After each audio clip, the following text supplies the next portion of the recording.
जिस तरह की परिस्थिति दिख रही है उसके अनुसार लगता है कि रमण रीति में भी गुरु पूजन का आयोजन नहीं हो पाएगा।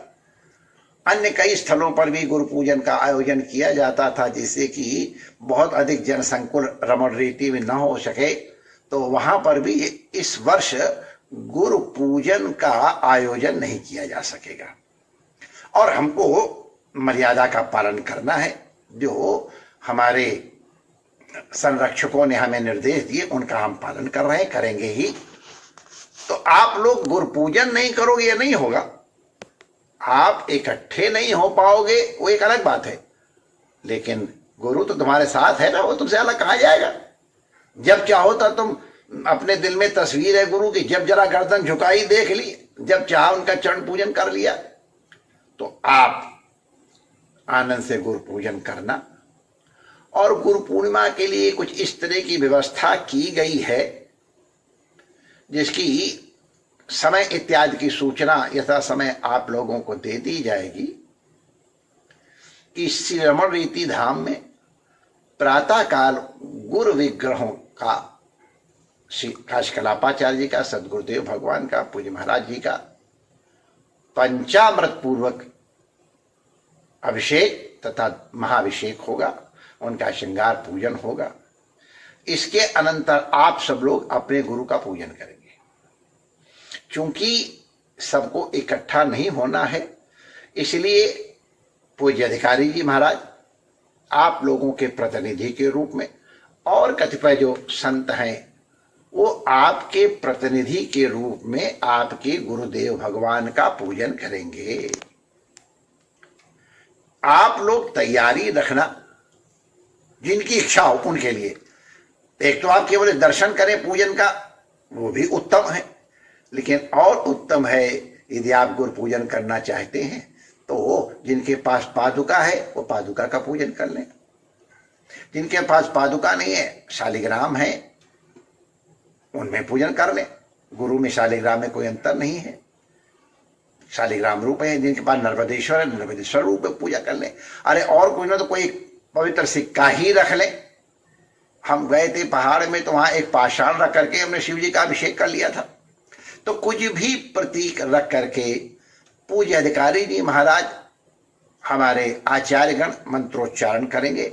मंत्रोच्चारण पूर्वक पादयो पाद पहले ध्यान करेंगे, ध्यान मूलम गुरु मूर्ति इत्यादि मंत्रों से।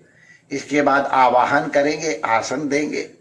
इसके बाद पाद्य अर्घ आचमन के अनंतर स्नान कराएंगे। फिर दूध से, दही से, घी से, मधु से, शर्करा से, पंचामृत से, सुगंधित द्रव्य से, नारियल के जल से, गुलाब जल से, फलों के रस से, इत्र से, इस प्रकार से सब अभिषेक होने के अनंतर फिर दुग्ध धारा के द्वारा महाभिषेक किया जाएगा। तो ये सब आप लोग प्रत्यक्ष देखते हुए स्वयं भी उसका अनुसरण और अनुकरण अपने घर में कर सकते हैं।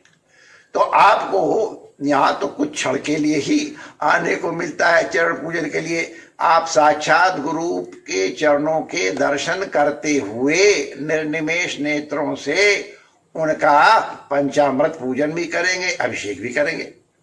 इसके अनंतर फिर वो मार्जन करने के अनंतर इत्र धारण कराते हैं।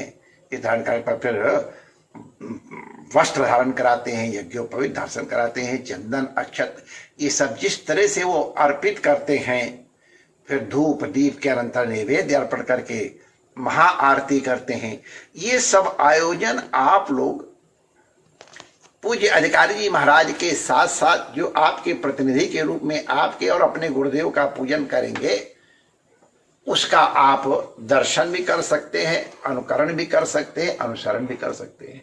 तो इस तरह आपको गुरु पूर्णिमा में न आने का जो कष्ट है वो दूर हो जाएगा। आपको और अधिक सामीप्य का अनुभव होगा। और ठाठ से दिन भोजन बनाओ, गुरु जी को भोग लगाओ, और अगर तुम्हारे आसपास कोई संत महापुरुष हैं तो उनकी वहां सेवा कर दो। नहीं तो घर में सब नारायण रूप ही हैं, सिया राम में सब जग जानी, तो राधा कृष्ण के रूप में परिवार के सब सदस्य मिल बांट करके प्रसाद लो। जो जो सामग्री इकट्ठी करनी वो भी कर लो। ऐसी सामग्री इकट्ठी करो जो खराब ना हो सके। जब आपको समय मिले, जब भी इस प्रकार की व्यवस्था बने, तो आकर के वो सामग्रियां अर्पित कर ली। अरे और कोई नहीं तो मानसिक रूप से अर्पित कर लो। ये मैं चाहने के लिए प्रेरणा दे रहा हूं, कृपा करके आप लोग ऐसा नहीं समझोगे, आप जानते हो हमारा स्वभाव नहीं है, लेकिन आपके हृदय की प्रसन्नता के लिए संकेत कर रहा हूं कि जो जो कुछ आपको देना है वो मानसिक रूप से दे दो। पूजा 3 तरह से होती है, एक तनुजा, एक वित्तजा और एक मानसी। जो शरीर से होती है उसको तनुजा पूजा सेवा कहते हैं। वित्तजा हम नहीं जा पाए, भैया ले जा हमारी तरफ से ये कर देना, तो ये वित्तजा सेवा होगी। लेकिन सर्वोत्तम होती तनुजा वित्तजा के से उत्तम मानसी सेवा होती है।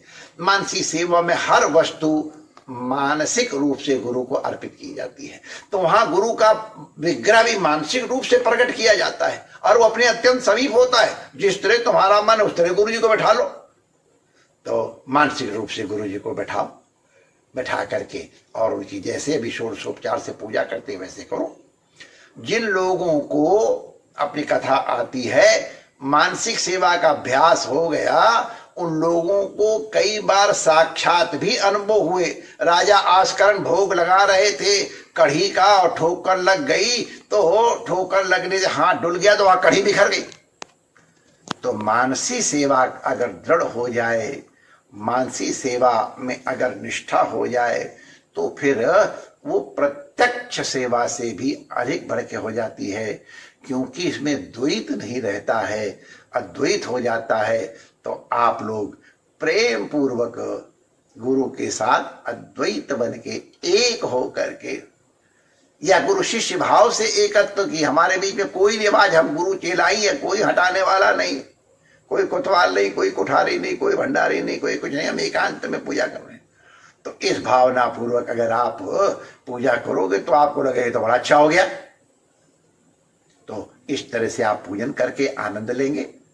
तो ये एक प्रसंग आ गया, तो हमने कहा कि उस समय यहाँ गुरु पूजा होती, तो वो पूजा आप वहां भी कर लेंगे और आनंद से ये पठानकोट का जो ये पाठोत्सव हो रहा है, महोत्सव हो रहा है, इसका अपने घर में बैठ करके ही आंखें बंद करके, जैसे मुझे दिखाई पड़ रहा है कैसे हमको एक शीशे में बंद कर दिया गया है, इधर संत लोग मुस्कुरा रहे हैं और दर्शन दे रहे हैं, और आप लोगों का उत्साह देखते बन रहा है, आपकी नेत्रों की चमक दिखा रही है कि आप कितने प्रसन्न हैं। आपकी इस प्रसन्नता को देख करके हमारा हृदय भी बड़ा प्रसन्न हो रहा है। हम रमण बिहारी के चरणों में आपकी ये प्रसन्नता बरकरार रहे, आप इसी प्रकार आनंदित रहें, सदा ही नंद के घर आनंद हो, यही गाते हुए अपने जीवन की सफलता करें, गुरु का अनुग्रह प्राप्त करें, परिवार की, समाज की, राष्ट्र की और विश्व की सेवा करते हुए परम मंगल को प्राप्त करें। इसी कामना के साथ आप सबको पुनः वार्षिकोत्सव की बधाई। सर्वे भवन्तु सुखिनः, सर्वे सन्तु निरामया, सर्वे भद्राणि पश्यन्तु, मा कश्चित् दुर्भाग् भवेत्। ओम शांति शांति शांति। श्री रमण बिहारी लाल की जय, श्री ब्रज बिहारी भगवान की जय, पूज्य सद्गुरुदेव भगवान की जय, सर्व संत हरि भक्तन की जय, आज के आनंद की जय। जय जय श्री राधे। जय श्री कृष्ण।